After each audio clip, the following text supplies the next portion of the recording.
La parole est à Monsieur Florian Sidbon pour le groupe Paris en commun.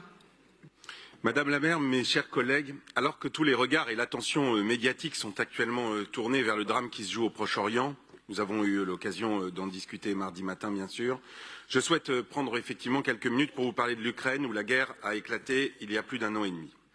Les Ukrainiennes et Ukrainiens, fatigués et démoralisés par un conflit qui s'enlise, s'apprêtent à vivre un nouvel hiver de guerre. Et ils sont encore marqués par le traumatisme de la campagne massive de bombardements russes sur les infrastructures énergétiques qui les avaient longuement privés de chauffage et d'électricité l'année dernière. On se souvient comment, dans la rudesse du froid et de la guerre, les habitants de Kiev ont adapté leur vie quotidienne. C'est toute la force de la résilience du peuple ukrainien qui résiste, organise des réseaux de solidarité et qui, chaque jour, malgré les coupures d'électricité, s'est débrouillé pour se ravitailler en nourriture ou pour trouver une connexion Internet. Car malgré la peur des bombardements, les mauvaises nouvelles et les morts, la vie continue à Kiev. Aller au travail, emmener les enfants à l'école, tenter de les préserver au maximum, sortir boire un café. Les femmes sont partout et les hommes sont soit très jeunes, soit très vieux. Tous les autres sont partis au front. Cette vie quotidienne, faite de multiples actes de bravoure, fait l'objet d'une très belle exposition photo, effectivement, actuellement visible sur les berges de Seine, prise à la fois par des photojournalistes et par des civils. Les clichés montrent l'impact du conflit pour la population. Intitulée Kiev est le cœur inébranlable de l'Europe, cette exposition est aussi évidemment l'occasion de démontrer à nouveau notre solidarité, notre amitié et notre admiration pour la résistance héroïque des Ukrainiens.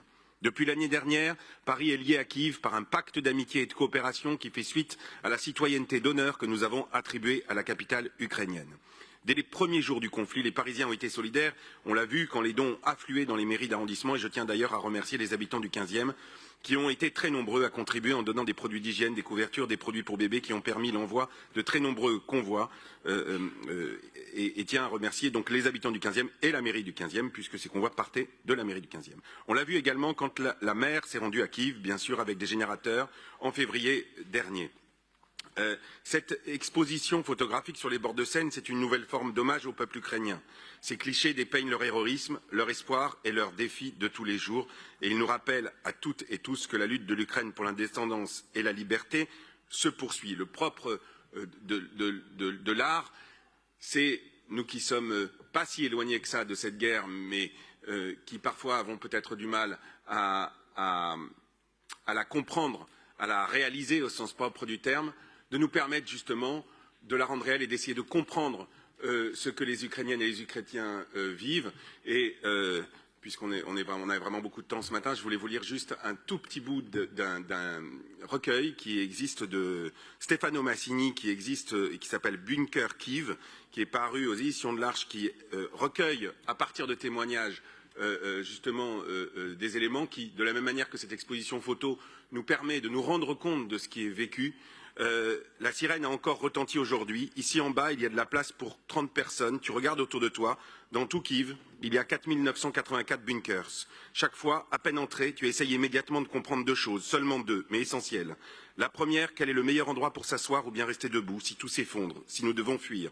Tu as lu si souvent que des personnes étaient écrasées par terre, restées coincées dans le bunker, mortes en s'échappant, mortes contre le mur ou le sol, donc à peine entrées.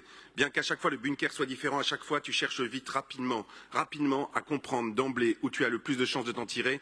Et pour comprendre, tu imagines la scène, il faut l'imaginer. Tu ne peux pas ne pas l'imaginer. Tu vois le plafond s'effondrer, tu vois les décombres à la sortie, tu vois la poutre qui bloque le passage, tu vois la ligne électrique qui tombe et s'enflamme, tu vois le tuyau qui explose et l'eau tout inondée. Tu veux juste être prêt, tu veux juste être prêt, tu veux juste être prêt pour que ce bunker ne devienne pas une tombe.